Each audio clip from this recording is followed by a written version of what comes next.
Watershed District regular meeting to order. Roll call, please. All right, Manager Schmaltz, Here. Manager Baki, Here.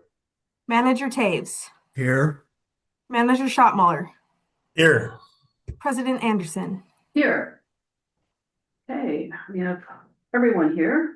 Let's move on to the next item, which is setting a meeting agenda. Are there any changes? Not to my knowledge, Madam President. Thank you.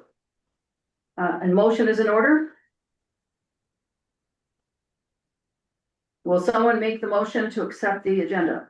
I will make move. the motion. And I'll second. Who was first? Dave Manager Baki. Baki. I mean, yeah, then Thank you, Manager Baki. Thank you. and Manager Schmaltz second. Yep, thank you. Roll call.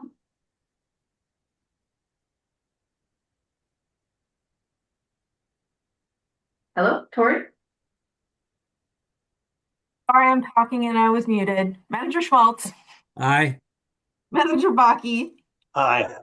Manager Taves, Aye. Manager Schottmuller, Aye. President Anderson. Aye. All right, let's proceed. The consent agenda. Special board meeting minutes from November 6th and November 20th. Any changes? Any corrections? If not, motion is in order to accept the agenda, to accept the, I'll move that we accept the consent agenda as thank published. you. Okay, there's a second? I will second. Is that Jim? Yep. Thank you. Roll call? Manager Schmaltz, Aye. Manager Baki, Aye. Manager Taves, Aye. Manager Schottmuller, Aye. President Anderson. Aye. Okay, moving on to number 4, public comment opportunity on the 2026 budget and levy. This is not a official action of the board. It's an opportunity for the public one more time to have their comments heard and part of the record. Is there anyone from the public that would like to speak to this? I would like to introduce Randy Schumacher's comment that he made. He called me this morning and expressed some concern about us not reducing the levy by the $82,000 that we saved in loans and so forth. And so I kind of wrote his comments up and sent them out to the board a little after lunchtime. I don't know whether everyone's had a chance to look at that. We may want to discuss that, or at least look at it more seriously at the if at the time we make our final decision on the budget. Has everybody had a chance to see that email that I sent out? Yes. Okay, just checking. Thank you. Sorry for the late notice, but he called me about 11 o'clock this morning and we had a chat about it. Is there anyone else from the public that would like to make a comment on the budget? Madam Chair, Yes. can Mr. Schumacher's comments be included in the official record of the meeting, please? Yes. And I think that's the only thing we have in writing is what you sent us. Is that correct?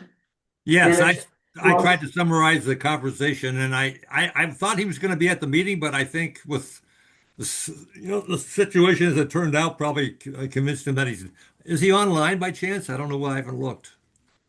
He's not here. I get all, I guess. Okay. No.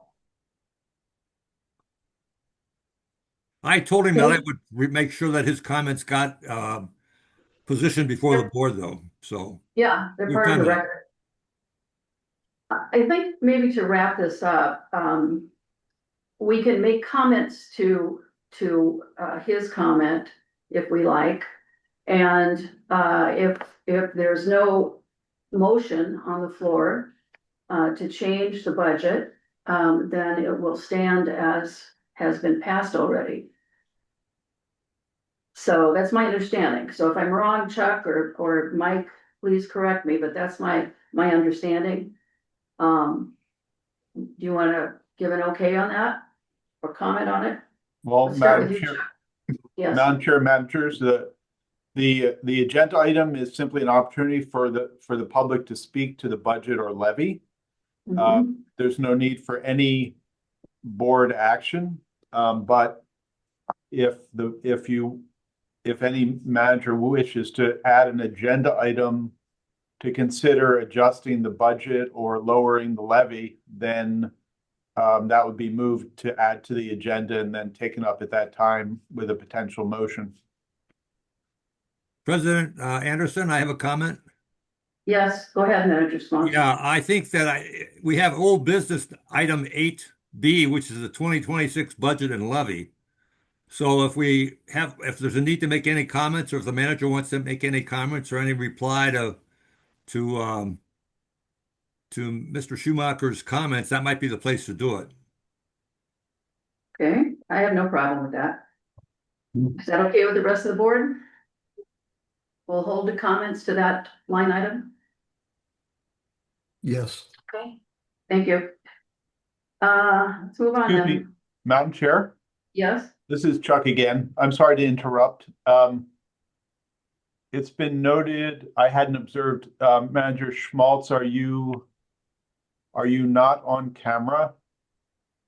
Let me turn it back. Let me just a minute. Trying to unmute it. Okay. I'm unmuted, but I don't show up my camera's on, but I don't seem to be showing up anywhere. I see you. I see Okay. you. I can't see myself. The screen must be blocking me then. But as long as you can see me, that's fine. Okay. Yeah, I was going to note that the manager should be on camera, not at every moment, but generally per the open meeting law. So, Thank you. thank you.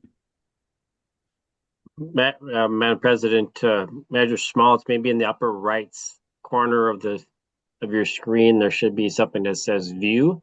If you click on that, maybe you can see, change the view in such a way to see all the people participating. You can monkey around with it, but just letting you know I only see the person speaking usually is what I'm seeing right now, but right. So if you change the view, there's a little there's about box. 9 choices. I have standard on, and Yeah, there's a bunch of pictures across the top. Yep, standard works for me now. I've got it. Thank you. Great. I've only been here 10 years, so you can't expect too much. I have 10 years to use that excuse. I love it. so are we all in compliance now? Darn. We're all lined up on top of the screen. We're doing fine. Very good, very good. Public open forum. I have to do this. Is there anyone from the public that would like to address the board? Hearing none, let's move on. I will close that. New business. 2025 Blue Water Science year-end report. First advisory committee update.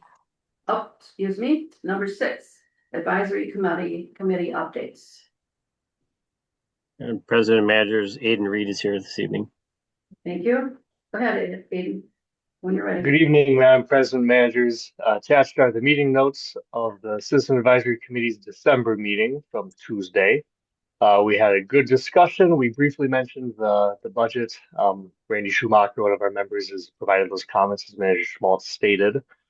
We went over a brief calendar of events that Adam Jelm provided. The CAC had some great input on upcoming events and some different things they'd like to see. Then we also discussed the AIS end-of-year report from Mike Sandiger.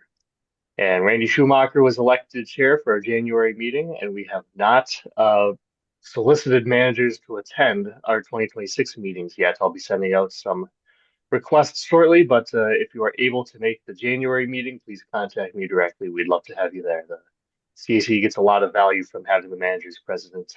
President Anderson was there last Tuesday, and it was really valuable for the group. Can you make an adjustment in your audio at all? It seems kind of warbly to me. from where I'm at. Maybe it's our little device. Turn it up a little bit. It's I think that's not kind the of just the way it volume so much is. as it is the clarity. Yeah, Yeah. that's just the internet connection. Okay, okay. All right, thank you. Yep. Next, 7A, 2025 Blue Water Science Year-End Reports. Yeah, Madam President, managers, this is not an action item, but just informational. And we have with us here both Matthew Hendrickson and Mike Sandiger. If there's any particular questions on the information that was provided. So, Any questions from the board? Just for the record, for the people that might be listening in on the internet or YouTube later, can you just give a brief outline for each lake? Don't have to go into details, but just give a sense of where the lakes are as far as this survey is concerned. Board president, board managers, I can address that. We had treatment on 2 lakes this year. We had curly leaf pondweed, flowering rush, and Eurasian water and milfoil treatments on Forest Lake. And then we had curly leaf pondweed as well on Forest Lake, as well as Bone Lake. As far as other lakes, we do have EWM in most lakes, as well as curly leaf pondweed. We are looking at potential treatments being necessary on Comfort Lake, Moody, and possibly Shields, in addition to Forest Lake and Comfort Lake. And the Blue Water Science year-end reports summaries are available. We will have the full year-end reports available at the January meeting, where the Blue Water Science will be joining the meeting as well to answer any questions the Board of Managers may have at that time. The AIS end-of-year report and the Watercraft Inspector report have YouTube videos available for viewing. As well, we are just presenting them at this December meeting. The board will be voting to accept them at the January meeting. Okay, thank you. Any questions or comments from the board? President Anderson, Yes? I would just like to comment that once again, the Blue Water Science report that we received in the packet is very complete with wonderful detailed information that really show the impact of the treatments and the work that we may need to address in the future. So I really value the reports that we get from Blue Water Science. I think it is money well spent, and it really shows how important the work is that we are doing and the effect that it has. So I hope we can continue the partnership with Blue Water Science. Thank you for those comments. They have been with us from the beginning, so they know our district well. So I agree with your comments. Thank you for those. Anyone else? All right. President Anderson, I would like to add one thing. We did receive some comments from the Citizen Advisory Committee that will be incorporating into the final report in January. Thank you. Mm-hmm. Is that the history? A little bit more of the history of the lakes? Yeah. Yep. What they had requested was one graph showing all aquatic invasive species on our lakes in the areas of treatment chronologically to show that effect of our treatments. Yeah, that was a good suggestion. We've had those in the past periodically, at different points, and they are very, very useful and very explanational, if you will, for the public to understand. There's some ups and downs that happen, of course, with this type of work, but the trend line is in the right direction always. So, yeah, I agree. I think that was a great comment, and we can incorporate in the reports going forward. Thank you. Okay, next is the aquatic invasive species report. Who's Yeah, going to Matt. do that? Yeah, Madam President, Managers, I didn't catch. maybe Mike Sandiger again, I think would maybe Okay. take that. Thank you, Administrator Kinney. Matthew Hendrickson did a great job on recording the presentation for the end of the year report. As I said, that's available on YouTube. We'll be incorporating those citizen advisory comments and any other comments or information the board would like to be included in these reports, and the board will vote on accepting it at the January 22nd meeting, 2026 January 22nd meeting. Okay. Any other comments or questions? President Anderson, Yes. I have one comment, and I think I've made this comment before. It's regarding the chart that shows the AIS funding. It's a circle graph, and in particular, the one for Bone Lake indicates a combination of the boat inspections and the AIS funding. I think that's just, I may be wrong about this, but maybe someone can correct me. But as I look at the Bone Lake chart, it shows the AIS funding at 18,250, which I believe is including the boat inspections, which come in at $14,000. So ideally, that AIS funding should only indicate the $4,250 that we have for Bone Lake. So is am I right about this? Are we combining the two and labeling it as AIS funding?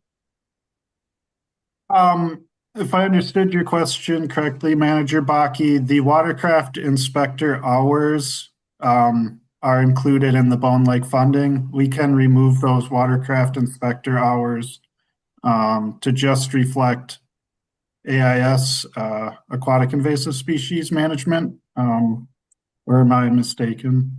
That would be my preference. I think we just need to be clear about that we're spending this amount for just the treatment of AIS, and that the boat inspections are a separate amount. If we can just make that clear, that would make me happy.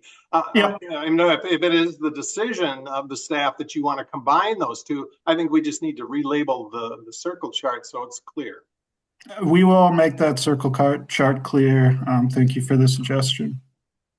Thank you. Madam President, but Manager Baki, if I'm not reading that, if I'm reading it correctly, it's already annotated. The watercraft inspection program is under the AIS management program itself. So, and I'm on page 9 of the report, and it specifies that for Bone Lake, that the watercraft inspection program was $12,737. And then the other ones are currently, it's 2,050, or the survey, the treatment, and the original milfoil, all broken out by dollar amounts. I'm just trying to, I'm trying to understand what additional benefit there would be by redoing that. Well, I don't think we have to redo it, Mike. We just have to label it differently because it's labeled as Bone Lake AIS funding. And I understand that we may have the boat inspections under that umbrella, but the AIS funding for the treatment itself is not $18,250. That's what's a little bit confusing to me. President Anderson, just a comment. Yes, go ahead. Dave, I think that the boat inspections are really a critical part of the total package for AIS. And I understand one is physically, chemically treating and the other is not. But in many respects, they're put together as a one budget item. And I think it's important for people to understand that this is really probably our best line of defense against and maintaining the current status of where we are with AIS in these lakes by keeping other stuff out. Just an observation, but and they are labeled so you can tell which is which. pretty easily. I don't know. How does the rest of the board feel about that? I guess maybe we should. Well, let's get further comments. Anyone else that would like to comment?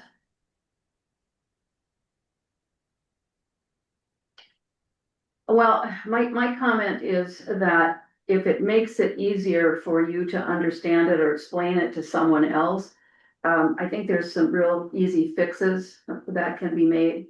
And it's just adding a word or two that creates that distinction. Or a subnote underneath the graphing that talks about the detail on whatever page it is. Mike brought that up.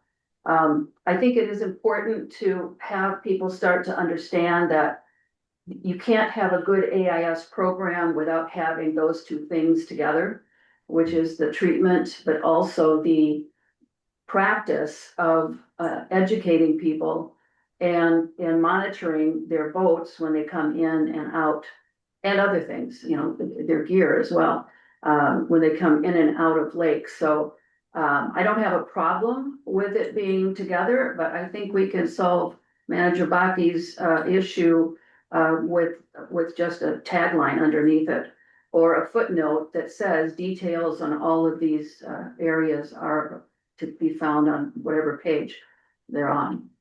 So President Anderson? Yes. Yeah, I think that's a good suggestion. I just want some clarity.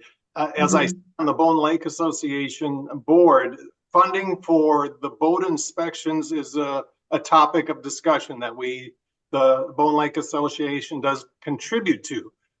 They are not contributing to the treatment of aquatic invasive species at this time. Right. So that's why I bring it up. And I just want more clarity as we look at the chart so that people understand it's a combination of the two, and that the Bone Lake Association is truly contributing only to the boat inspections. Yeah. Okay, well, I think you can work with staff to get that clarified with a few words, and as long as you're happy with that, let's move on.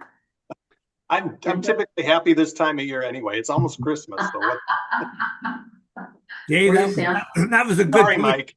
That was a good point you made, Dave, about that. I didn't understand the perspective you were coming from, but I can see if you're trying to get people to support more broadly both sides of the equation, you need to clarify it. So I understand what you're doing now. So thank you. Any other further questions or comments? Okay, thank you. Let's move on to the next item, item D.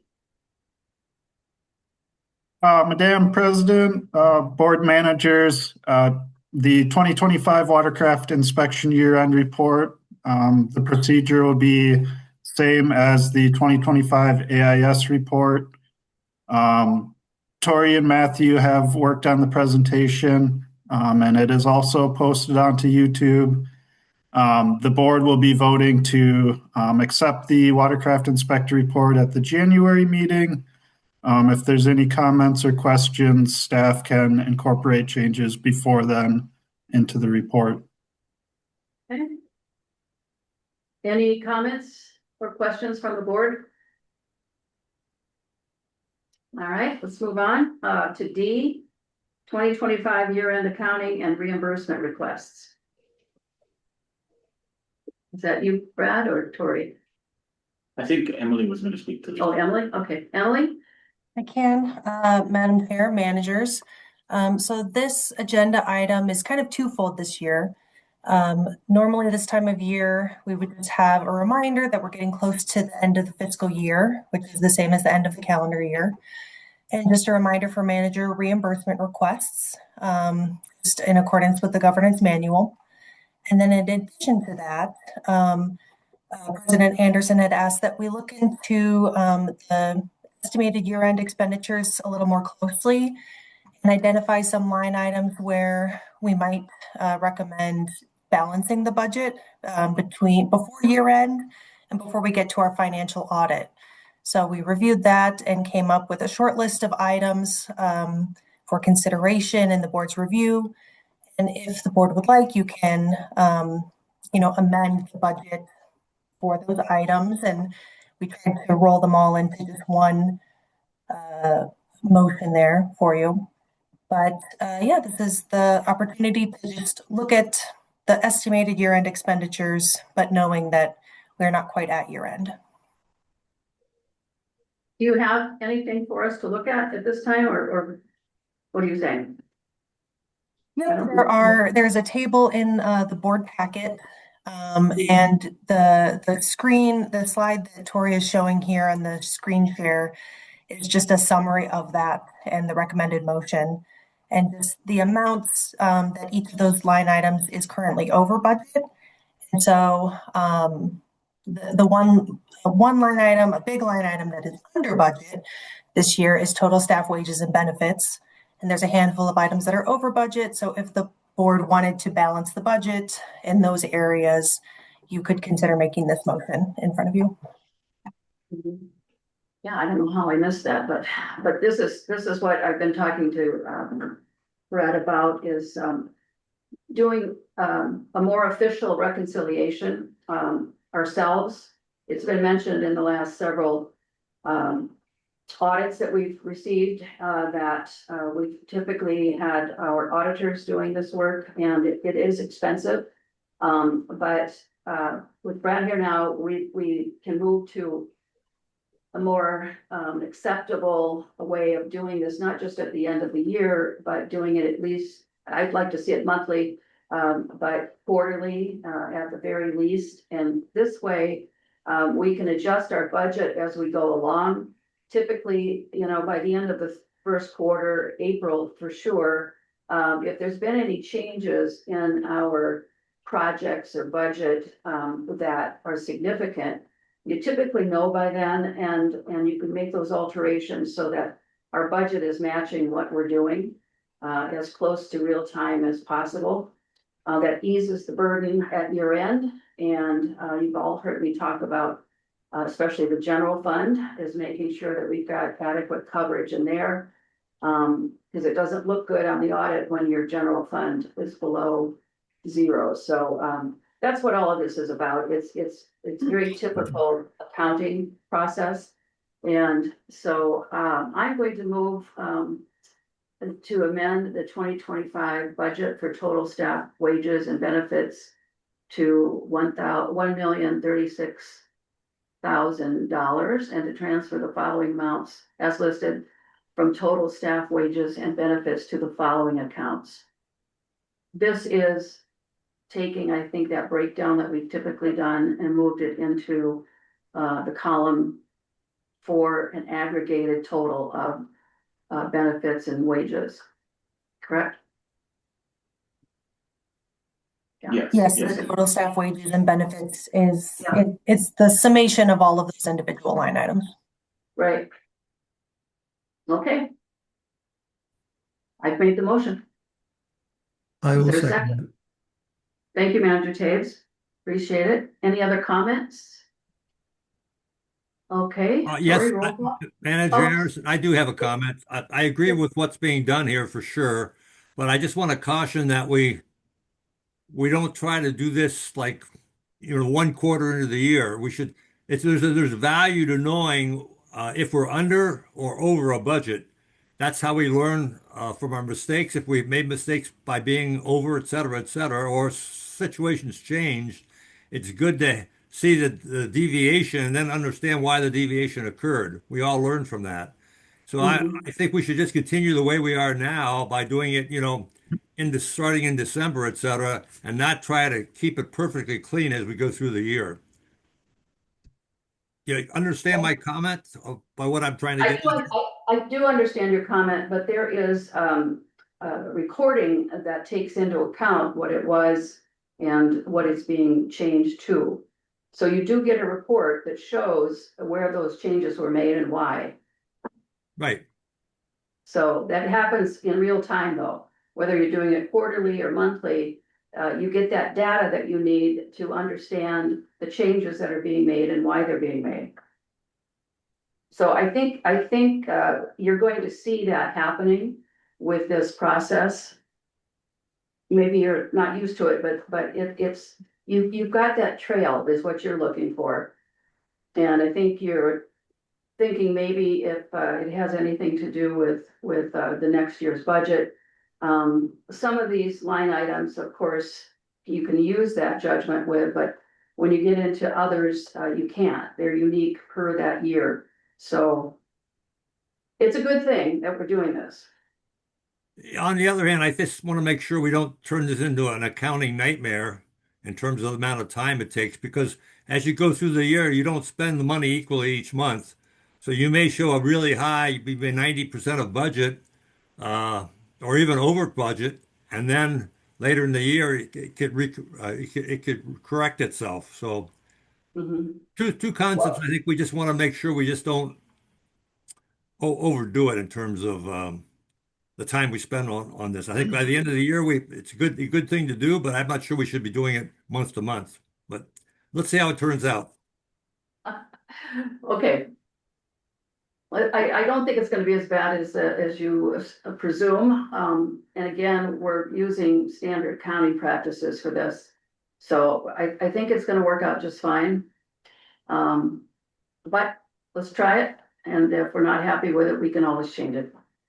Any other comments? President Anderson, Yes, Anna Jabaki, go ahead. does the motion need to include the bulleted items that include the amount, the dollar amount, and the line item? I guess that's a question for Chuck. Well, I did say that. There are 1, 2, 3, 4, 5, 6 bulleted line items. And it's the transfer of the following amounts from total staff wages and benefits to the following accounts. So it does encompass those. The motion does, I mean. I think Madam Chair, Madam Chair Baki, yeah, the recommended motion is written and in the packet, and the minutes should reflect that President Anderson is moving the recommended motion, and therefore all of those bulleted lines. Thank you. Good question. Any other questions? Comments? Okay, roll call. Manager Schmaltz, Aye. Manager Baki, Aye. Manager Taves, Aye. Manager Schottmuller, Aye. President Anderson. Aye. Thank you. And thank you, staff, for doing this. Under old business, we're ready to move on. Revision to Rule 9.0. Madam President, I just want to make sure, was there a motion made in the last one? I know there's a question about the motion, but Jackie made the motion. I Okay, made the motion. didn't read. Okay, got it. Okay, thank you.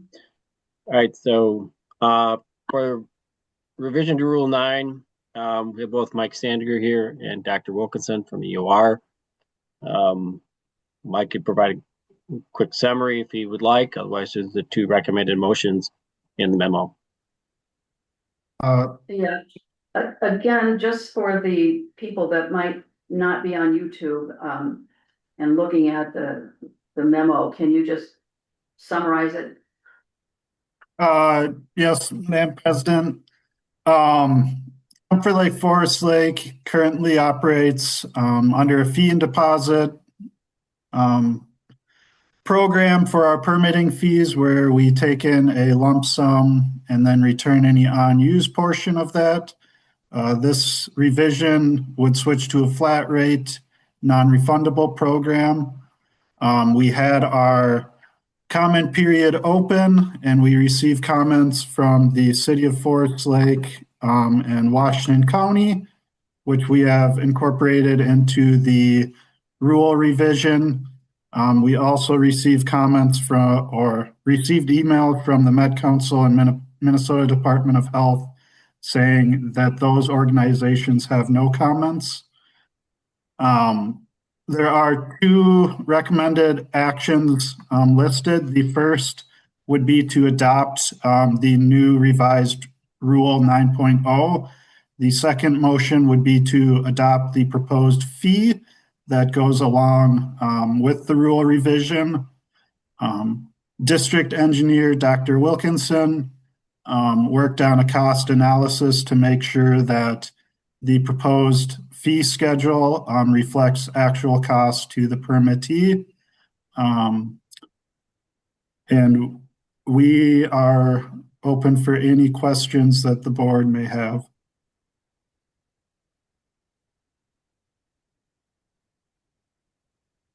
Are we approving the amounts tonight or just the process?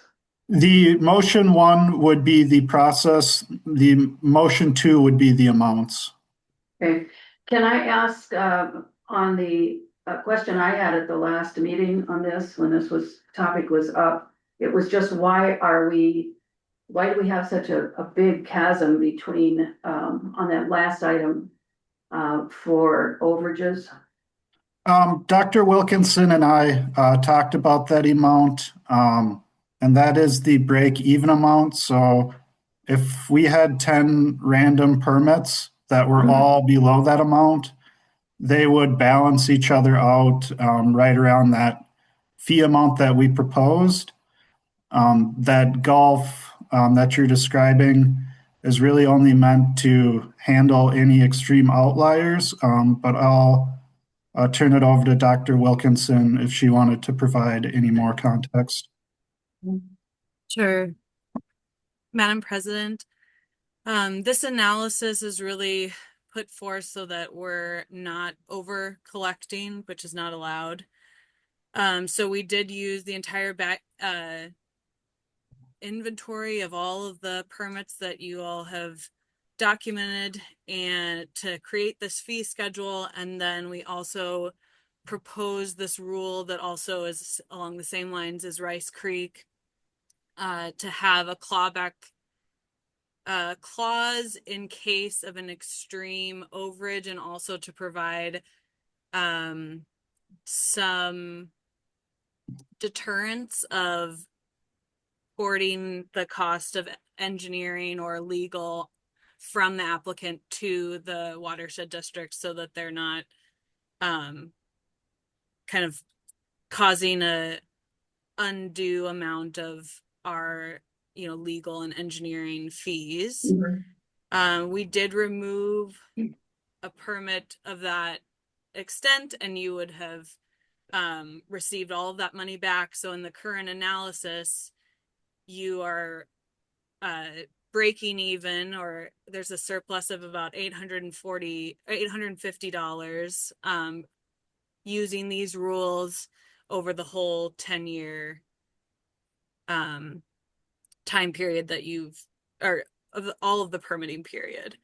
I will also say that we are recommending an adaptive management of these fee schedules because we can only look backward, we can't look forward. So we want to make sure that we're monitoring that the actual costs are in line with what you've seen in the past and in line with the fee schedule. And I'll also say, when we were building this, we were also putting in assumptions about staff time that wasn't accounted for. So we want to keep a good eye on that to make sure that those are moving forward. So I think that there is room to make sure that we are on the right track with these assumptions, given the new permits coming in. So that's our recommendation at this time. Okay, well, I feel better with the adaptive management comment in place, because it just is such a widespread. If we have a lot of bad behavior people out there and they fall within that open area, that would not be a good thing. So I understand that you've got some backstop in here in case it gets out of control, and we can control it. All right, any other comments or questions about this? If not, anyone can make the motion 1. Anyone want to make motion 1? I will move to adopt the attached proposed revised rule as presented. Is there a second? I'll second that. Thank you, Manager Smalls. Roll call. Manager Schmaltz. Aye. Manager Baki. Aye. Manager Taves. Aye. Manager Schottmuller. Aye. President Anderson. Aye. Okay, let's move on to motion 2. I'll make motion 2. Okay. Manager Schmaltz moves to adopt the proposed fee schedule titled Schedule A, Permit Fee Schedule, replacing existing Schedules A and B. Is there a second? I'll second. Thank you, Manager Taves. Any further comments? Okay, roll call. Manager Sorry? Schmaltz. There we go. I think you called my name, so I'm going to say aye. Okay, sorry. Manager Baki. I know you called my name. Aye. Manager Taves. Aye. Manager Schottmuller. Aye. President Anderson. Aye. Thank you, board. I'll get the Zoom thing down eventually. Motion passes. Thank you. Did we do 2 already? Yes, okay. All right, let's move on to 2026 budget and levy. Madam Madam President. President. Oh, go ahead, Mike. I was just saying, Emily's prepared this on behalf of the board. We've had a couple of changes that were previously discussed, but this would just formalize it. Go ahead, Emily. Thank you. Yeah, thanks. So, Madam President, managers, another kind of twofold item. First, this is just an item on old business where the board can discuss any comments received on the budget and levy. In addition, and that's kind of the normal thing we do every year. In addition to that, we do have a couple recommended motions pertaining to just kind of cleaning up the expense budget. And just to clarify, as President Anderson noted at the start of the meeting, if the board doesn't wish to change the levy, no action is necessary. However, there was a couple expense line items that changed between the board's adoption of the budget in September, and then a couple of items changed. They were discussed in November. And so the motions here would just be to simply adjust those 2 items. And that is clarifying that the office space rent, the amount needs to increase a little bit to include property taxes. We tried to get those waived, but were unable to do so. And then the other item is that we had discussed with the Pollution Control Agency, and we got our loan repayment schedules adjusted. And so that results in some short-term savings in the 2026 expense budget. So those are the 2 recommended actions. In addition to that, the board can discuss any other changes you'd like to discuss with the budget or levy.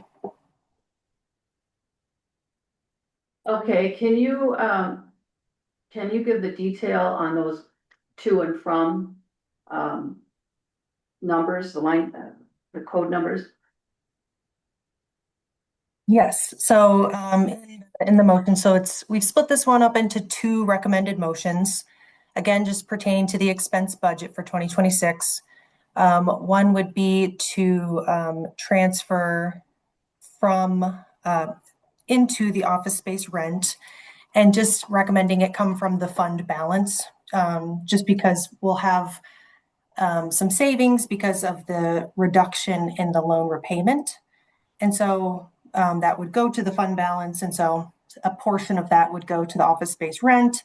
And then the rest of it in motion number 2 would be going from debt services into the fund balance. Okay, thank you. That should be clear to future listeners of our audio.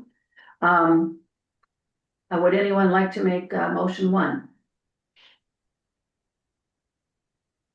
Not, I will move to amend the 2026 budget for account 1-002-4210 office space rent to $59,915 and to transfer $13,368 from account 000-2900 fund balance to account 1-002-4210. And is there a second? I'll second that. Thank you, Manager Schmaltz. Any other comments, questions? If not, roll call, please. Manager Schmaltz. Aye. Manager Baki. Aye. Manager Taves. Aye. Manager Schottmuller. Aye. President Anderson. Aye. Motion carries. Motion 2. I'll make that motion. Manager Schmaltz moves to amend the 2026 budget for account 2-000 debt services to $449,760 and to transfer $82,331 from account 2-000 to 000-2900 fund balance, period. Thank you. Is there a second? I'll second the motion. Any further discussion? Hearing none, roll call. Manager Schmaltz. Aye. Manager Baki. Aye. Manager Taves. Aye. Manager Schottmuller. Aye. President Anderson. Aye. Thank you. President Anderson, we do Mhm, have Randy from the CAC has joined us, and I think he's trying to raise his hand over video. And I just allowed, normally, Randy, you should be able to unmute if President Anderson would like to call on you. Randy, go ahead. Yes. Madam Chair, Yes, go ahead. I've got one question that I need clarification on. During the budget process, as it has been discussed tonight, one of the main reasons that the budget increase of 23.7% was necessary was for the payback of the bonds, because the original program was a 10-year payback and then they reduced it down to 7. But as indicated tonight, staff has renegotiated that and extended that to 10 years. And I'm just curious about what is the justification of sticking with the 23.7% tax increase when if you took that savings, you would have $82,331 of surplus that you could use to reduce your tax levy. Could anybody explain that to me? That reduction and why that wasn't used or being proposed to be used to reduce? Because it would reduce it down. I think Commissioner Schmaltz talked about 18 or 19% increase in tax levy to the public rather than a 23.7 at the meeting I was in attendance at. And I was curious of why that tax reduction wasn't considered. Randy, let me just clarify the point you're trying to make here. You said we save $82,000, and that's the number you're using, but we also have an increase of $13,300 since that meeting. So our net gain is really $68,000 in reduction. And so I think what Randy's saying is that if you look at the levy at 23.7%, each 1% is worth $22,000. So if you have $68,000 and divide it by 22, that's 3 percentage points that could come off of the 23.7. So you're pretty close to 20% is what the point he's making. That's correct. Right. So I just wanted to make sure the board understood your position.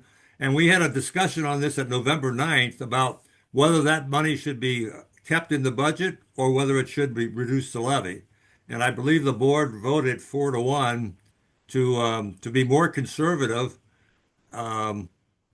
because we have been too conservative in the previous 3 or 4 years. But Manager Anderson had some good comments on that point either, so I'll just turn it back over to her so maybe she can share her thoughts to you, Randy. But that's kind of where we are right now. Thank you. My position has not changed.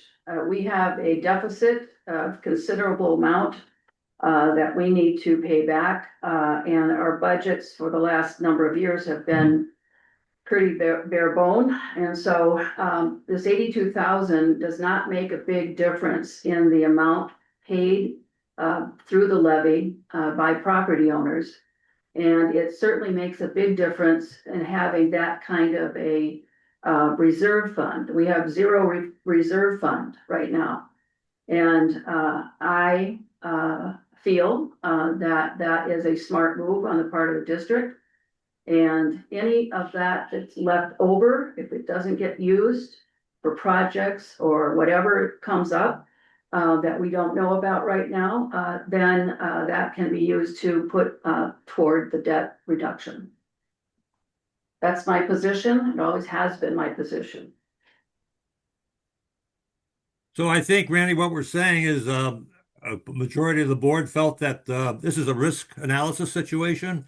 It's nice to have that extra, actually, it turns out to be extra 68,000 that could have reduced the levy, but nice to have that because we don't know what's going to happen and we need every little cushion we need to get through the next couple of years. And if you look at the 10-year forecast in year 2029, if everything goes according to schedule, we could begin to reduce the levy at that point in time. And each year. So that and Steve, my issue is that next year, as you indicated, 2029 would be the year that you could start balancing the tax levy down a little. But for the next 2 years, you're still talking over double digit increases. And my point being, it would be nice if the taxpayers would be looking at a 19 next year, 17. I think the year after that, it's going to be required 14 or 15. So you're looking at double-digit tax increases by the watershed for 3 years in a row. And it'd just be nice, I think, a nice gesture, but obviously that's your call. Madam President? Yes. Go ahead. Managers, just an additional note, two things. One is that our current budget scenario calls for an additional loan in 2026, which we could acquire. And so it's kind of, six of one, half dozen of the other, if you will, with respect to the balancing 68,000, either reduce the levy some and then take out an additional loan, and there's nothing given the extremely low rates that we get. There's and considering inflationary factor, it's a good value for the district and the taxpayers from that perspective, and having future residents help cover the cost of the clean water that they will experience and the flood protection and other things. So there's that. It would mean, less loan to take out, but again, it's a matter of who you want to place the burden on, either the current residents more so versus future. The other is that the district has, has put in for several grants, and we've been awarded 2 of them thus far. That'll be roughly $2.5 million. For some of our green belt, and then also to the work on the Bone Lake South property. In addition, we have another 2.3 grant request out that we should be hearing back on by the springtime or so, prior to budget season, along with some other ones that are maybe in the $500,000 category or so. So these will have an impact on next year's budget, and hopefully, especially with the one that's 2.3 million, that would allow the district to use some grant dollars to offset current liability, if you will, for staff expenses. So that's been the thing that's really been driving the budget all along, is the programs and the staff component of that to implement the programs, and of which on many occasions we've asked the question, or at least I have, both at the meetings and separately, which programs would we want to consider cutting? And everybody, universally, people like the programs and the things that we're providing and the services that are being provided and the outcomes that have been observed or are now recorded and measured. So, but I just wanted to provide that information as far as the current budget also having a projected loan for next year. So that was part of the decision making as well. I think the other thing is that we have implemented, that's always been our goal in the past, but we've implemented a very firm rule that we will not go forward with a project unless we have 100% coverage through a grant. And so that's going to make a big difference as well. Is that a new policy? Well, it has been our policy all along, but we have been paying on some. I don't have the facts in front of me as far as numbers, exact numbers, but we can certainly get that. But we did discover during our budget process that we had been paying that 10% on some of our projects. So that's going to be helpful, for our budget and for getting out of this kind of tight spot that we're in a little quicker. Madam President, managers, also the Rule 9 change will help. For Yes. some number of years, the levy has been used to fund the permitting and the development in the community, and it was really always intended to be funded, by the applicant. So. Yeah, and the other major reason too is that we've talked about this in almost every meeting, is that of all the major projects we've done, and most of them are major projects, we've had one of the major projects go awry over a 3-year period for a number of reasons that were hard to control or foresee. And that ended up, even though we were able to get more grant dollars, we still ended up spending $700,000 over the original budget. And $700,000, at 22%, at $22,000 per 1% levy increase is a lot of levy to make up. And that's why you see a 3-year increase. We just can't do it unless we took Anderson's 60% recommendation back in May. We would never be able to pick that up without 3 years of some increases. And that's what we've done. And we supplemented, as Mike mentioned, or Administrator Kitty mentioned, that the loan has really helped us a lot because of the cost efficiency of that loan financing. So that's the other thing that's really a big hurdle to get over. It's that one item that really kind of wrecked the plan that was working really, really well. But again, nothing is perfect, right, in this world, and you got to be ready for surprises. So. Thank you. You're welcome. Thank you, Randy. Yeah, we appreciate your diligence and the diligence of the CAC. I mean, you've forced us to really look under almost every rock that we have to find savings, and that's done some real benefit for the taxpayer, even though you maybe can't see it as much as it's there, because we've really tried to save some dollars over the next 2 or 3 years. Okay. Appreciate the question, and if there's nothing else, let's move on. Did we vote on these motions? We did, didn't we? Okay. All right. I think we're done with that item, correct, everybody? So we can move on. Forest Lake Alum Treatment Project closeout. Madam President, managers, Dr. Wilkinson is here to answer any questions on this. There's a memo from her EOR on that topic. It's pretty straightforward. Yeah, again, just a brief overview, please, for the record. Madam President, managers, the alum treatment work has been completed within the grant period. Both applications have been applied, the most recent in October 2025, and they have submitted all the required documents and done all of the required cleanup. And we agree that the project should be closed out.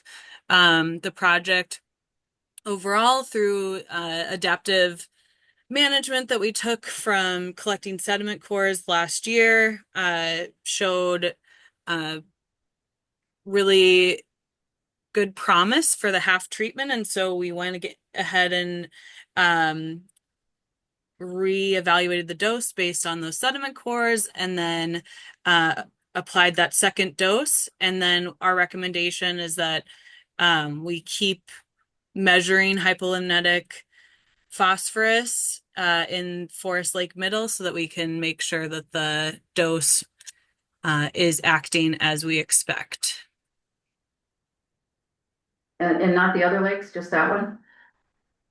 Well, we are recommending, hypolimnetic monitoring on the other lakes that have alum treatments, as well as Comfort and Little Comfort, as we have done. But I just meant that relevant to this so that we can make sure that what was applied in this last round is also behaving as we expect. But there were no surprises in terms of weather or any sort of conditions or work that was out of the specifications. So we're not anticipating there to be any issues.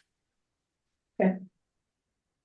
All right. Any comments, questions from the board? President Anderson? Yes. And could you give us a little more detail on the follow-up that will continue? Will it be just for the next year, or will it continue so that we can know the impact of this treatment and whether it was effective or not? Yeah. So essentially, annually, you all do collect samples near the bottom of the water to make sure that either you're tracking phosphorus that's being released from the sediment. In this case, you're on Forest Lake Middle. We're recommending that monitoring continue. I know that we're paring back monitoring this year, particularly in the streams, but we're kind of keeping up our lake monitoring program so that monitoring will continue next year. And I know we kind of adaptively manage the monitoring program, but for the foreseeable future, we want to keep an eye on that to make sure that those concentrations stay low. When we've looked at the data from last year and the year before, after the first alum treatment, we're seeing what we expected. I kind of presented that data a little bit ago when we were making the recommendation for the second treatment. So that phosphorus has been suppressed compared to pre-alum treatment conditions. So we want to keep an eye on it, but so far, based on that data and based on the sediment cores, it's looking to be performing as expected. Does that answer your question? Yes, thank you. Anyone else? Okay, not the recommended action is below. I'll move to accept the district engineer's certificate of completion and to close out the Forest Lake alum treatment project. And a second, please. I'll second that motion. Okay, I heard Manager Bakke. I don't know who was coming in later, but we'll give it to you this time, Manager Bakke. The motion's been made and seconded. All right. No other discussion. Let's do a roll call. Manager Schmaltz. Aye. Manager Bakke. Aye. Manager Taves. Aye. Manager Schottmuller. Oh, you're muted. Sorry. Aye. All right, President Anderson. Aye. Motion carries. Thank you. Let's move on. Item D, governance manual update. Madam President, managers, District Council, Mr. Holman is available to answer any additional questions beyond what's in the memo that has been prepared for the board. Typically, during our January business meeting, the board will also review the governance manual. I'll move to waive the manager notice requirement for a bylaws change and approve the governance manual as revised. Manager Schmaltz. I'll second that. Any further questions or comments? If not, roll call, please. Manager Schmaltz. Aye. Manager Bakke. Aye. Manager Taves. Aye. Manager Schottmuller. I'm gonna abstain from this one because I don't fully understand it, and you don't need my vote. All right, President Anderson. Aye. Motion carries. Thank you. Moving on to the next item is E 2026 staff work plan.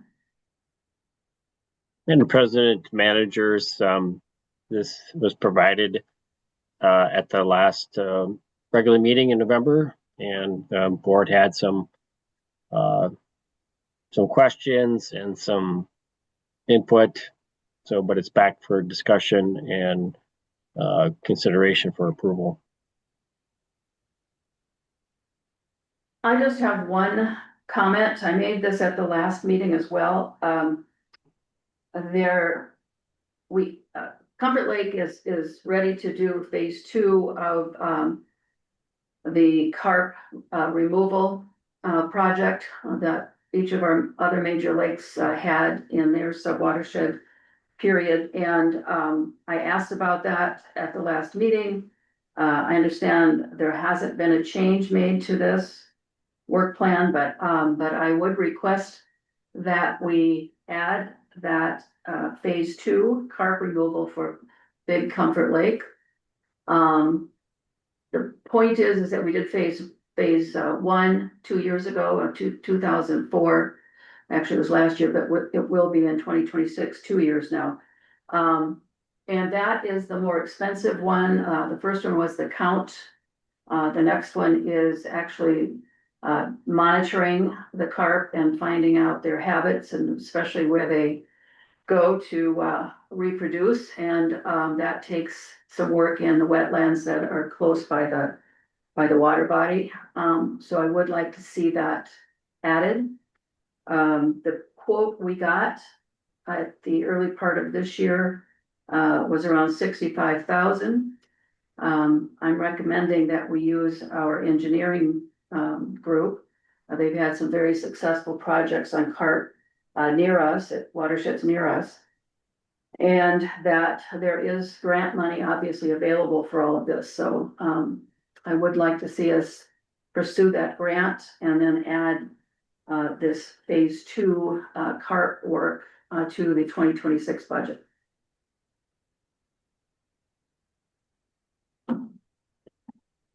Madam President, managers, so there is within the AIS program, and I'm just trying to look for it right now, where that carp management line item is.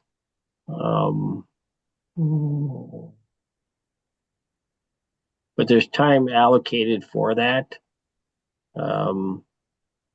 But the budgetary component is separate from necessarily the work plan.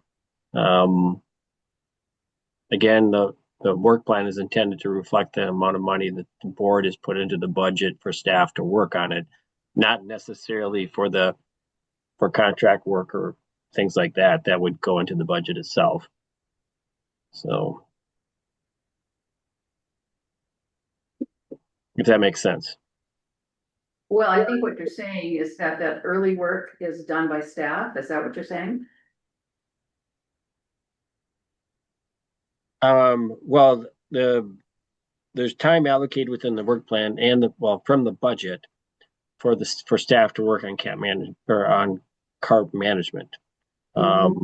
So within that, then, that's a certain number of hours, and under the, let's see, it's on page 8 under the 3011 AIS prevention and management. But the specifics about how the funding, that you're describing on Comfort Lake specifically would be a different matter. So.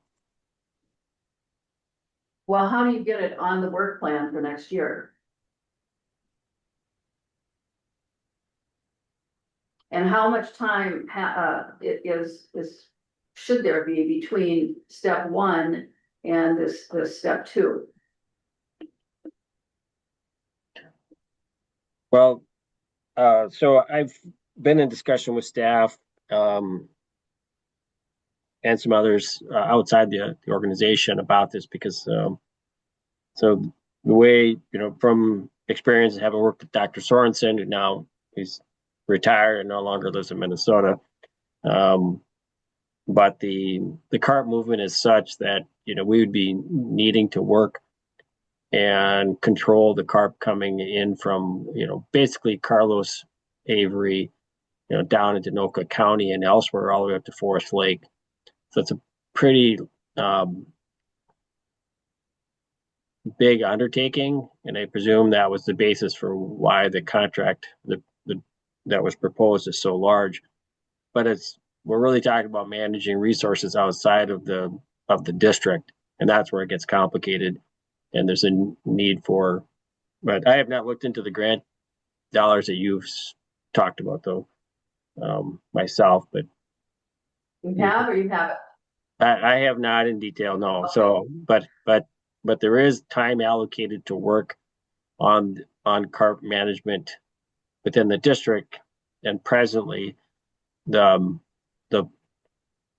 I guess the place that remains for the district to work on it yet is the Comfort to Forest Lake stretch, and then we would have to, again, if we're working on Comfort Lake, we would need to be looking outside farther downstream, because there would be a lot of connectivity from those other sources where they could breed and hatch, or not hatch, but have young and then rear those outside the district, and then they would just migrate back. So, Well, I'm not quite sure if that's an answer. Are you saying that there is money in the budget for that preliminary step of planning phase 2? Is that what you're saying? for staff, not for staff to investigate it, yes, but Okay, not necessarily to enter into a contract with anybody to do the work. no, I'm not suggesting that at Okay. this point. I wanted to understand what you were saying. And so you're saying that there is allocation already for staff to do preliminary work. Correct. There's a line item in 3011 under the AIS, page 8. And it actually goes into this following. Yeah. So, right. Top of page 8. Common carp Okay. management. Coordinate carp surveys and management efforts when appropriate and funded. So, When appropriate and funded, is that what you said? correct. Okay, well, good. So then put it down. Can you put it down so it's actually part of the work plan for 2026 to start that process? I'm concerned if we go out too far, we're gonna have to start over with phase 1 again. And if it's not on the work plan, then nothing happens. So somehow we have to put that on the work plan for 2026, so we can actually start the preliminary work for phase 2. It sure looks to me like it's already part of the work plan. Okay. Good. President Anderson, Yes. Go ahead, Manager Baki. I'd like to make the motion to approve the 2026 staff work plan. I'll second that motion. Okay, any further discussion? Okay, roll call. Manager Schmaltz, Aye. Manager Baki, Aye. Manager Taves, Aye. Manager Schottmuller, Aye. President Anderson. Aye.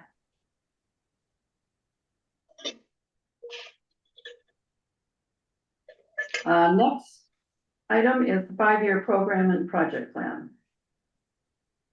And president and managers, again, staff had brought forth this at the November 20th meeting.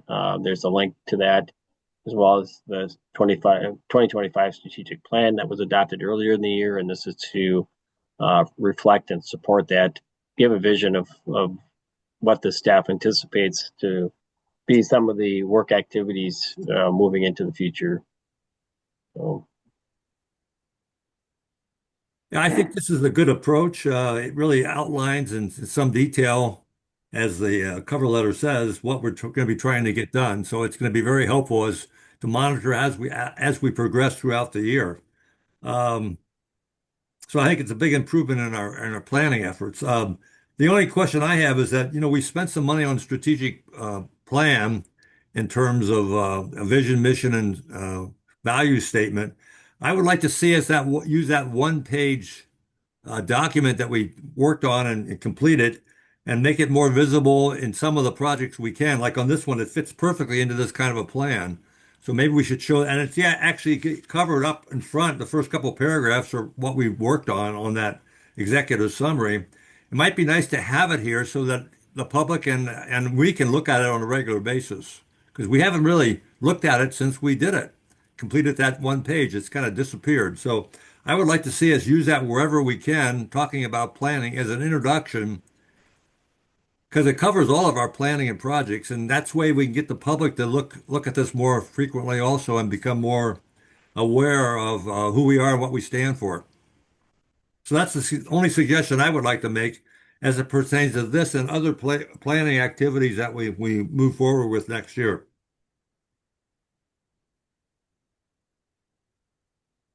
Any comments? President Anderson, I agree with Manager Schmaltz. Absolutely. I mean, even in our budget discussions, this is a great document to have in front of our public as they understand how we come up with a budget and how we move forward with a work plan. So it all fits. Okay. Do we need to take formal action on this or can a consensus suffice? Chuck, I'm asking you.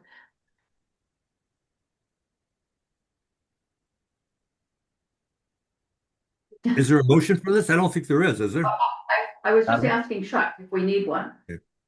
Or if it can be by consensus. Well, Madam Chair, I don't see that there's a proposed motion. So I would ask Mr. Kinney what he feels he needs, but I presume consensus is sufficient. Okay. Madam President, managers, Mr. Holtman, that is correct. Just felt that, again, this was a framework, I don't know, not only for the board, but for our partners and the public to see, to get a vision of where we're moving forward. Manager Schmaltz, I like that suggestion that you made about bringing forth the strategic planning framework more consistently in the work that we do and the materials that we present. So I think that's a great suggestion. We're gonna do it. We might as well educate the public along the way as well. So. Should be on everything. Okay, I think the board agrees. There's no objection to that, so staff can go forward with incorporating that effort. The next item is H, 2026 Education and Outreach Implementation Plan. And President, actually, there's item G. It's the Education Outreach Year-End Report. And again, this the recordings that staff put together, both Matthew, Adam, Emily, are really well done, and I think they're a great tool for educating the public and our partners, et cetera. And we can see the the number of views that we get on it, but also it's a good education outreach piece. But overall, but Adam's here to kind of give a little quick summary, and then beyond or answer any questions the board might have if there are none. Madam Chair, Board, thanks, Administrator Kinney. Yeah, the purpose of this item is just to get the report, the summary in front of you. As Mike mentioned, there's a YouTube video out there as well. It goes through the PowerPoint. It'll come back up at a later board meeting for approval, but if there's any questions now, or if you have questions after you view it or dig through it, I'd appreciate those. But if there's questions now, go for it. President Anderson? Yes, go ahead, Manager Bakke. Yes, Adam, I really enjoyed watching the YouTube video and hearing all the details. 492 participants in workshops and classes, which doubled over 2024. The outcome you highlight is getting to know the Comfort Lake Forest Lake Watershed District, and with over 500 monthly followers on social media. I mean, these are just some data points that I found just amazing. It also mentioned in the report that the social marketing emails, that there were over 11,000. Are those emails primarily just posting the board meetings, or is there more to that? Manager Baki, so the brunt of them at this point are the board packet materials, all the special meetings but we also have probably 30% of those would be notice of events, flyers that go out, informational meeting materials, that kind of stuff. But I'd say 2/3 is board meeting materials and probably 1/3 is flyers for events. I appreciated your summary at the end of the video, in that you need to just keep doing what you're doing and keep monitoring the results. So I agree with that. So keep up the good work. Anyone else with a comment? Question?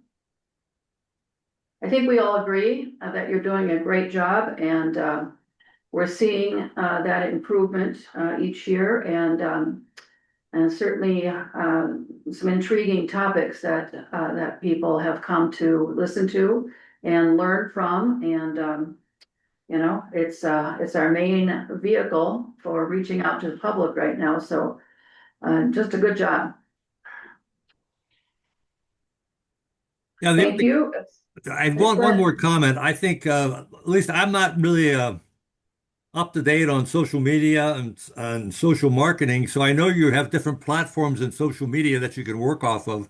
It might be helpful if you could maybe just provide some information, not now, but provide some information on which platforms are you using and what age brackets do they go after. I know the Lake Association benefited immensely from getting a couple people on our board, well, Chris Loth especially, in putting a social media program and reaching people that we weren't reaching before.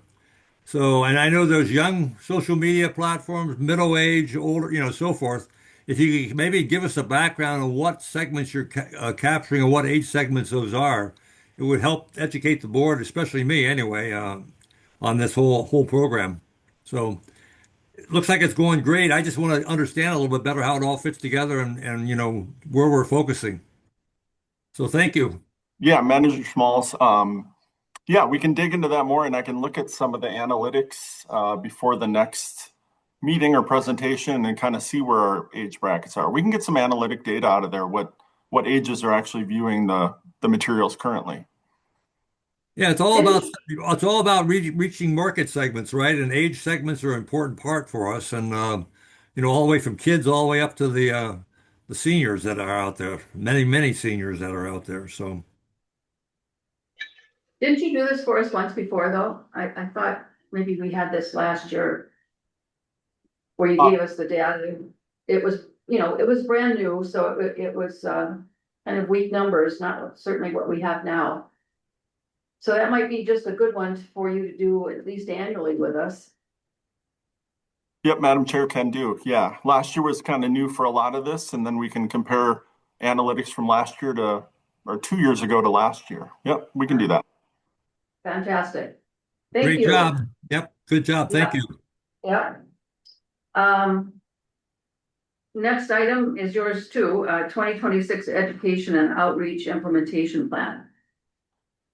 Madam Chair and Board, again, agenda item is the draft Education and Outreach Implementation Plan for 2026. Informational purposes at this time, we'll bring it up and approve it at a later meeting. If there's questions, discussion now, entertain them. Otherwise, you certainly can email me or contact me with those later as well. You asked the CAT for any suggestions for topics and so forth. I think that would be helpful for the board to also think about, and maybe just contact you directly if they've got suggestions. Is that okay with the board, or do you have some ideas for adding to the list? No, I think maybe just sharing our ideas directly with him would be fine. Yeah, I agree. All right. So with that, we will accept what you have presented to us. And then board members can reach out to you if they've got any other ideas for sessions. Okay? Sounds great. Appreciate it. Yeah. Thanks, Thank you Adam. thank you for a good year. We're all happy and pleased with what you're doing for us. Thank you. Next item, 9 is report of staff. Madam President, just wanted clarification. Did you indicate that the board then is by consensus has accepted the year-end report and the implementation plan? Or do you desire those to come back to the board?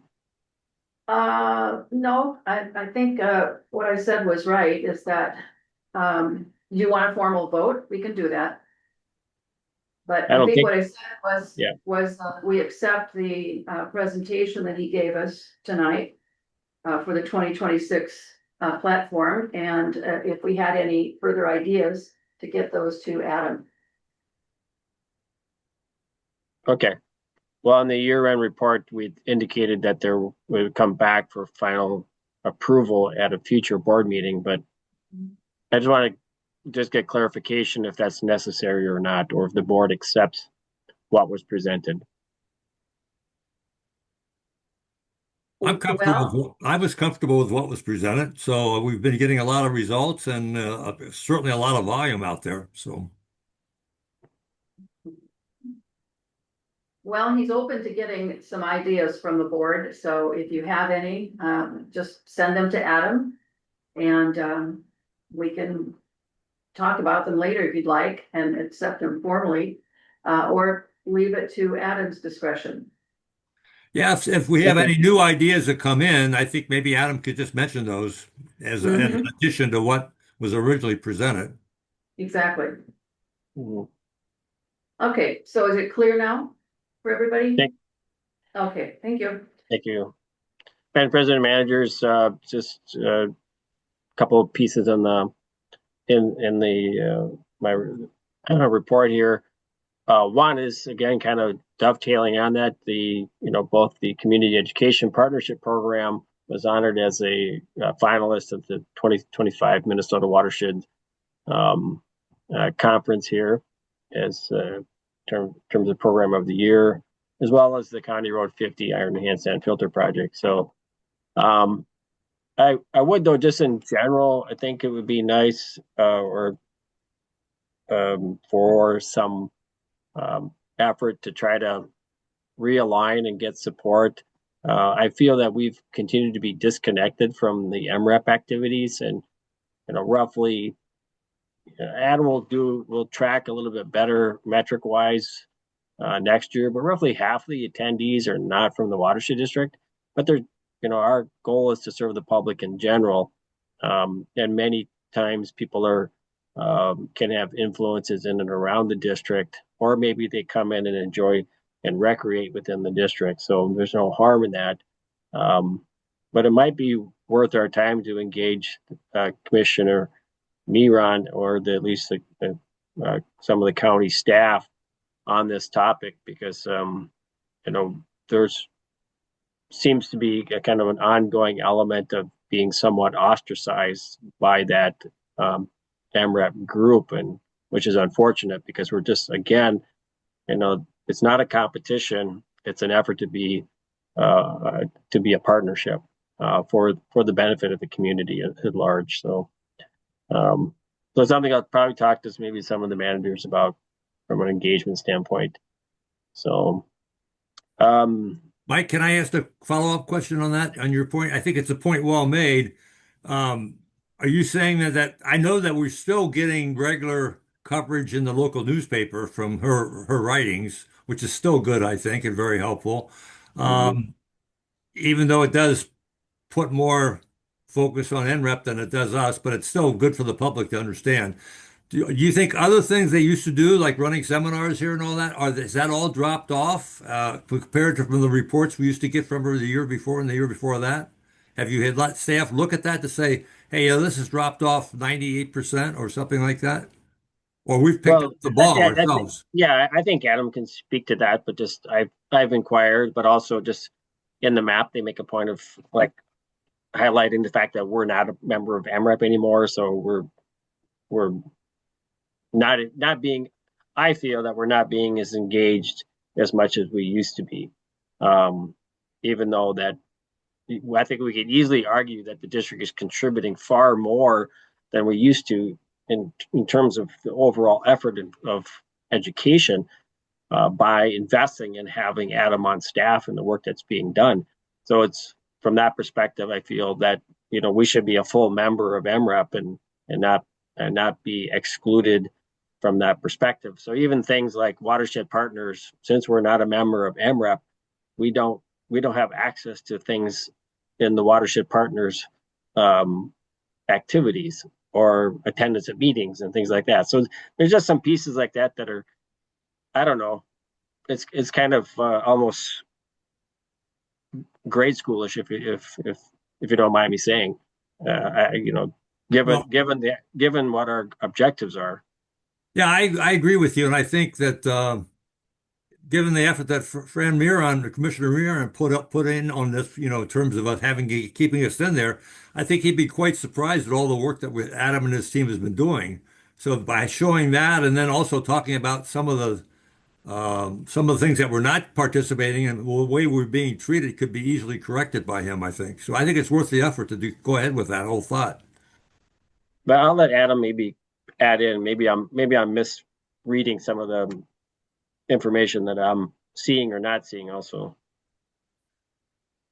But Adam hasn't been around the last 4 or 5 years, though, to see what you and I have seen in terms of what they've done for us. So. Well, I think he's got a good idea about it, though, and he's certainly got years of experience in working with other folks. I'd like to hear what you have to say to that, Adam. Yeah, Madam Chair, thank you. Yeah, I mean, I've been here 2 years, a pretty good record of doing education for going on 20 years. When I look back at what MRAP was providing previously, you know, 3, 4, 5 years ago, I think we're doing that work, and I think we've exceeded that in-house. But going to Mike's point, we do miss out on some of the bigger picture partnerships. We're certainly working with Rice Creek and Chisago County and some of the folks really close by, but that bigger metro watershed group, those folks, we are missing out on some of that. But also saying the work that MRAP was doing for education within the district, we are covering that, and we've exceeded that, in my opinion. By a way amount higher. Yes, I agree with that 100%. And I think we should go after for the high-hanging fruit that we're not getting right now. So, and I think Commissioner Miron would support us, especially when he sees the kind of track record that you put together for us. So. Well, I'm not sure what, Mike, you think we're missing. That's what the only thing I know of is that they have these sessions once a month, and it's different topics. They either have someone locally doing it or someone, you know, from an agency or someone with particular expertise that they want to share with the group of watersheds. So what is it exactly that you feel is missing that we had before? I think, I guess to the point is that the district is contributing a lot to education in the community, both within the district and beyond, at the benefit of others. And, you know, because we're investing, so part of it is that MREP has funded, you know, work, you know, paid for some work from a staff person for Anoka County, for example, or some other locations. So we're not asking for MREP to fund Adam's position, but the work is being done that benefits the MREP community. But when there's an MREP activity, well, and I'll just give maybe and Adam, again, you please correct me, but the award for the HOA we have HOAs within the district. It's not clear to me, but it's my understanding that when they develop this program, they did not reach out to the district or to the HOAs within the district to offer them the same service, which granted this award. So it's, again, it's just like we're all being funded by taxpayers. So why there isn't complete, a more complete connection. But also just that when there is anything that says MREP and it lists the MREP members, we're not there. So we're not whole. And I just don't understand it. So. Well, but we made that choice to get out of MREP because we were the third highest contributor to their funding and we weren't getting anything out of it. So that almost $30,000 a year went into developing our own program, which we just agreed is very successful. Correct. One comment on that HOA, and you and I talked about this after the convention. That actually was initiated by the Lower St. Croix. And so I'm trying to get a hold of the Lower St. Croix person, which is Deb, and figure out how that became a MREP only program. So we haven't been able to connect quite yet, but I'm hoping we can do that after the holiday. And I can get some better insight from her on how that became an MREP specific program. Okay, so I'll keep you posted.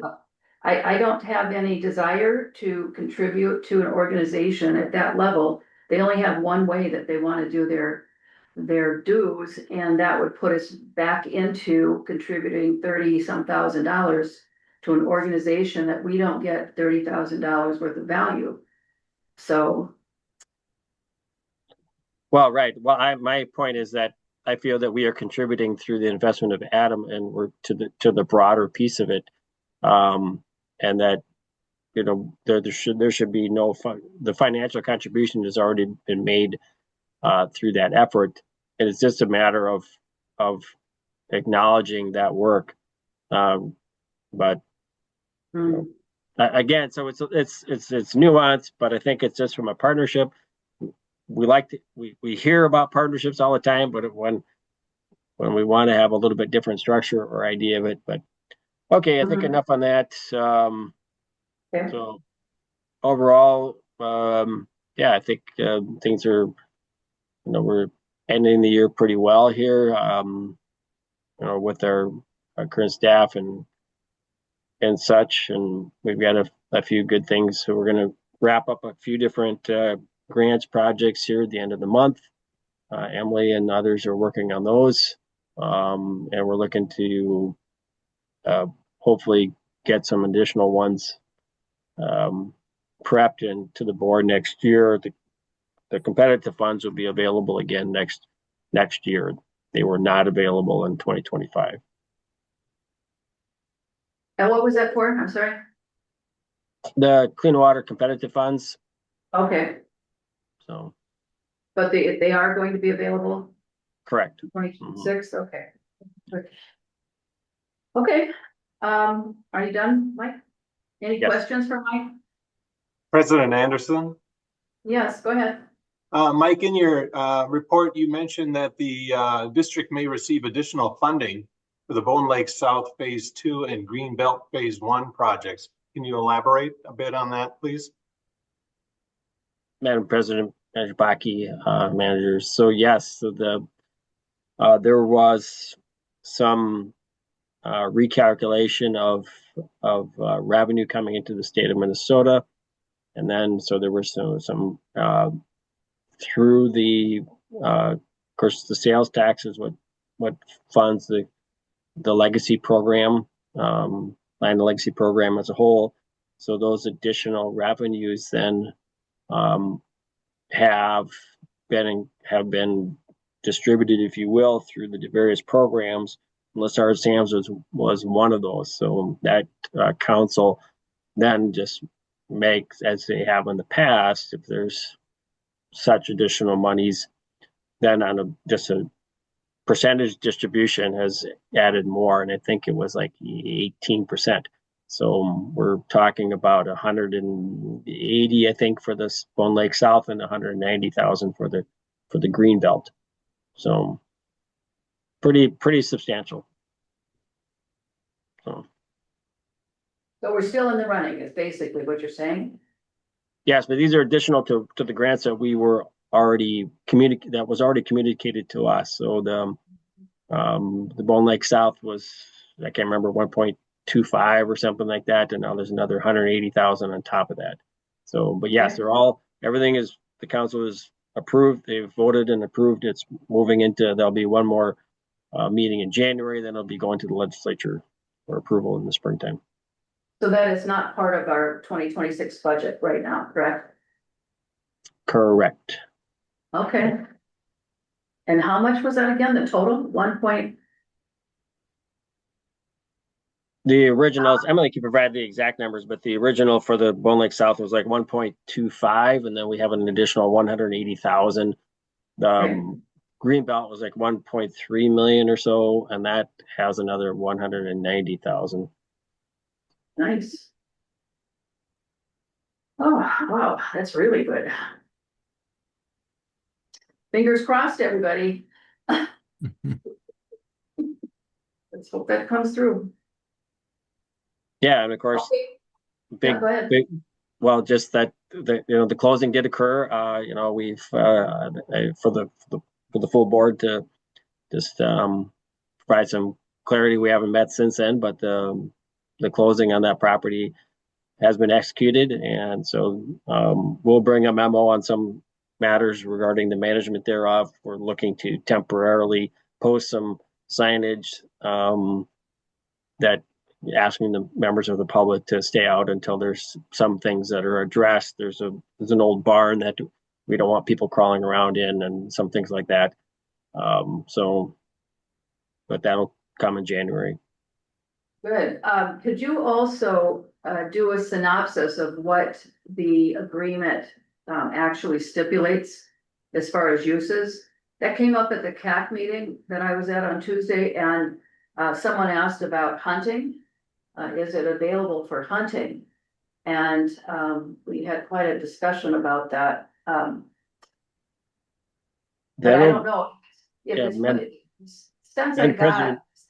Yeah. The sense I got is if it's public land, then it has to be open for that. Well, Habitat is the principal, I guess, focus of the Listard Sam's Outdoor Heritage Council efforts, and so by and large, that's their, the goal is to make it available for public use. The hunting is often then regulated by local ordinances and such. So within Scandia, it could be open for that, but that'll be a discussion actually that'll come to the board as part of the future management of the property. Good. Okay, I just wanted to pass that along. Because we need to know, what the agreement actually states that we have to do and what can be up to us to decide. Yeah, one thing that'll be fairly clear is there won't be motorized vehicles outside of equipment needed for them maintenance stuff. So okay. Well, we'll leave that up to you to keep us informed on what can and can't happen there. Any other questions of Mike? Okay, let's move on. Next is EOR. Anne, anything? Madam President and managers, in addition to what we already talked about, just wanted to highlight that Eric Migao, who some of you met at Minnesota Watersheds, but also has been meeting with staff and taking over the design of the Heath Avenue sand filter. So he's getting integrated well. We're also have some data back, not all of the data yet, but from the 2024 collection. So we're starting our data analysis both on the Sunrise River Diagnostic Study And then also starting on the 2025 or 2024 monitoring report. I'm sorry, 2025 monitoring report. What year is it? And then just to close out, EOR wants to extend happy holidays and happy new year to everyone on the call. So hopefully everyone stays safe with the weather we've gotten and has a happy new year. Yeah, Thank you, Ann. same to you. Thank you, Ann. Okay, next, Smith Partners. Nothing, Madam Chair, except to echo Dr. Wilkinson's best wishes to everyone for the holidays and the new year. Yes, same to you. Thank you. Next is report of treasurer. Yes, we had income this month of $223,419.55. And almost over 90% of that was from the Clean Water Fund grant that we received, the last portion of it for the Forest Lake alum treatment. Expenses for the month were total at $173,146.59, and the bank transfer will be $223,000. So I'd like to ask the board to approve our expenses and also to approve the $223,000 transfer we need. Are there any questions? Is there a motion? I'll make the motion to accept the treasurer's report as given. And to make the transfers.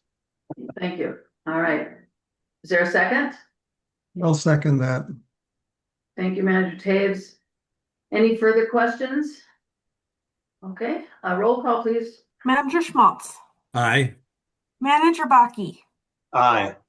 Manager Taves. Aye. Manager Schottmuller. Aye. President Anderson. Aye. Motion carries. Before we leave, I want to coordinate what we're going to do in terms of approval. I was wondering, Doug, are you available to fill in for me if I can't make it tomorrow? No, I'm still kind of housebound here. Okay, all right. Thank you. Well, then maybe you and I can talk afterwards then, Tori. Okay. So hang on, don't leave out the meeting until you and I talk. Sounds good. Are you still in town, Steve? We're leaving Saturday morning early, yeah. So Okay. yeah. Okay. All right. When are you going to be coming in, Manager Anderson, to sign the checks? Yeah, I've been doing that at night, but what time do you normally come in?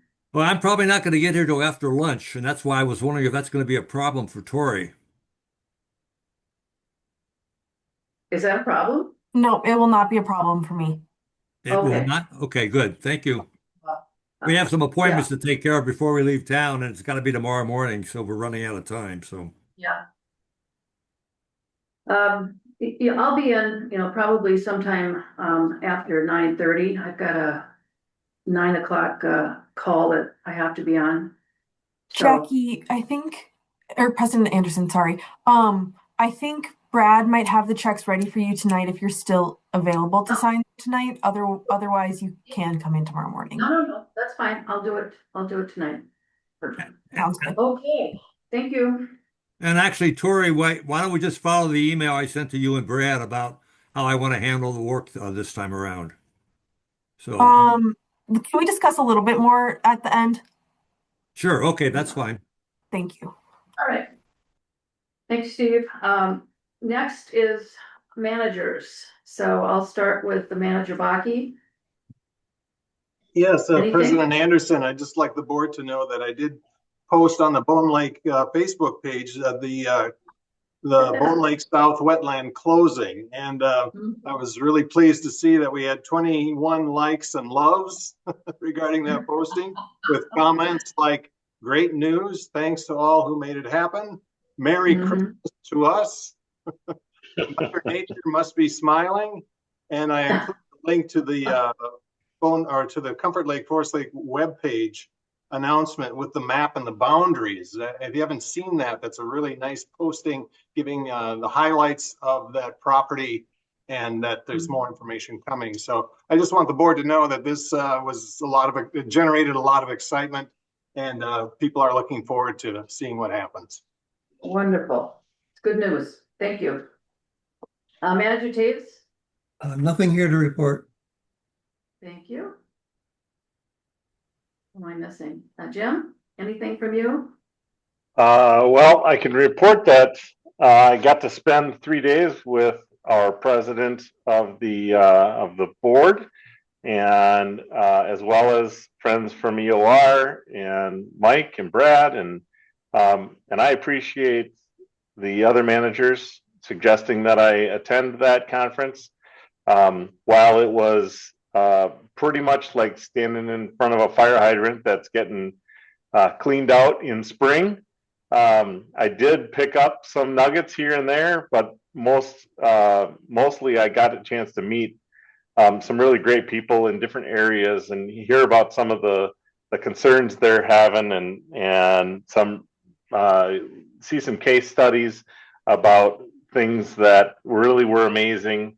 One in particular was the Lily Lake presentation for Stillwater, how that lake was just so far off, and almost to the point where nobody thought it could ever come back in 2002, and it's off the list and in great shape, and talked a little bit about how that got done, and there was a lot of work that went in to do that, but that's 20 years, and it went from unrecoverable to off the list. That's pretty amazing, and it just goes to show with some solid efforts that can make big changes pretty quickly.